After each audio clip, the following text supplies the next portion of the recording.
Maoist పార్టీకి వరుసగా ఎదురుదెబ్బలు తగులుతున్నాయి. అగ్రనేతల లొంగుబాట్ల పరంపర కొనసాగుతుంది. ఇప్పటికే ఆ పార్టీ అగ్రనేతలు మల్లోజుల ఆశనలు ఆయుధాలతో సహా లొంగిపోగా, తాజాగా మరో కీలక నేత బండి ప్రకాష్ అలియాస్ ప్రభాత్ మంగళవారం తెలంగాణ డీజీపీ శ్రీధర్ రెడ్డి సమక్షంలో లొంగిపోయారు.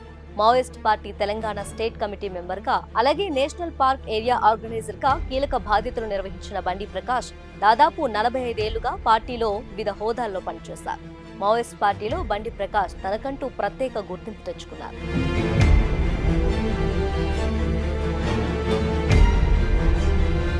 సింగరేణిలోని ఉద్యోగిగా పనిచేస్తూ అప్పటి పీపుల్స్ వార్ ఉద్యమాలకు ఆకర్షితుడై 1980లో సింగరేణి కార్మిక సమాఖ్యలో చేరారు బండి ప్రకాష్. 1988లో బెల్లంపల్లిలో కమ్యూనిస్ట్ నేత అబ్రహం హత్య కేసులో జైలు శిక్ష అనుభవించారు. ఈ సమయంలోనే ఆయన పేరు ఒక సంచలనంగా మారింది. ఆదిలాబాద్ సబ్ జైల్లో శిక్ష అనుభవిస్తున్నప్పుడు నాటి పీపుల్స్ వార్ ముఖ్య నేతలైన నల్లా ఆదిరెడ్డి, మహమ్మద్ హుస్సేన్, ముంజా రత్నయ్య గౌడ్లతో కలిసి సబ్ జైలు గోడలను బద్దలు కొట్టి తుపాకులతో సహా చాకచక్యంగా తప్పించుకున్నారు. అప్పట్లో ఈ ఘటన పెద్ద సంచలనం సృష్టించింది. అనంతరం 1991లో మళ్లీ అరెస్ట్ అయిన బండి ప్రకాష్ 2004లో జైలు నుంచి విడుదలయ్యారు. అయితే అప్పటి ముఖ్యమంత్రి వైఎస్ రాజశేఖర రెడ్డి ప్రభుత్వంతో మావోయిస్టులు జరిపిన శాంతి చర్చలు విఫలమైన తర్వాత ఆయన మళ్లీ అడవి బాట పట్టారు.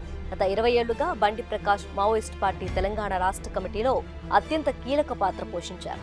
అనారోగ్య సమస్యల కారణంగానే ఆయన జనజీవన స్రవంతిలో కలిసేందుకు ఈ నిర్ణయం తీసుకున్నట్లు సమాచారం.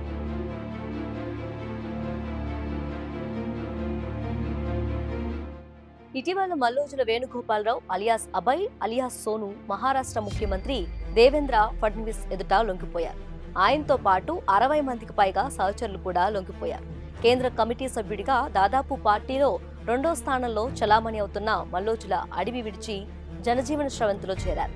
తెలంగాణలోని పెద్దపల్లి జిల్లాకు చెందిన ఈయన పార్టీ వైఖరిపై విమర్శలు చేస్తూ బహిరంగ లేఖలు రాయటం ద్వారా సంచలనమయ్యారు. మరో అగ్రనేత బీజాపూర్ మావోయిస్ట్ కేంద్ర కమిటీ సభ్యుడు తక్కలపల్లి వాసుదేవరావు అలియాస్ ఆషన్న సైతం ఛత్తీస్గఢ్ ముఖ్యమంత్రి సమక్షంలో లొంగిపోయారు. ఆషన్నతో పాటు 209 మంది మావోయిస్టులు ఆయుధాలు అప్పగించి లొంగిపోయారు.